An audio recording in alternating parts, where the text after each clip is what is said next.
Сүүлийн үед цахим орчинд эмэгтэй жолооч нар маань нэлээдгүй шүүмжлэлт өртөөд байгаа.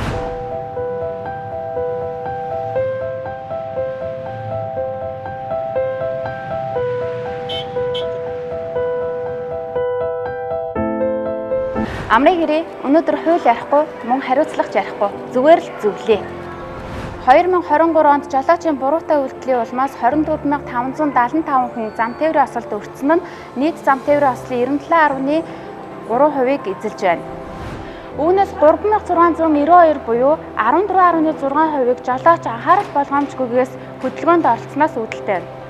Энэ нь зарим эмэгтэй жолооч нар маань замын хөдөлгөөний эд ачааллын үеэр жолоо барьж явах үедээ нүрээ будах, зам гар утсаараа оролдох, цахим орчинд мэдээлэл үзэх зэрэг анхаарал сарниулах үйлдэлүүдийг нэлээдгүй гаргадаг. Энэ нь чухамдаа таны цагийг хэмнэж байгаа хэдий боловч эрсдэлд оруулах боломжийг нэлээдгүй хувиар нэмэгдүүлдэг гэдгийг мэддэггүй. Зарим нь мэддэг ч үл тоомсорладаг.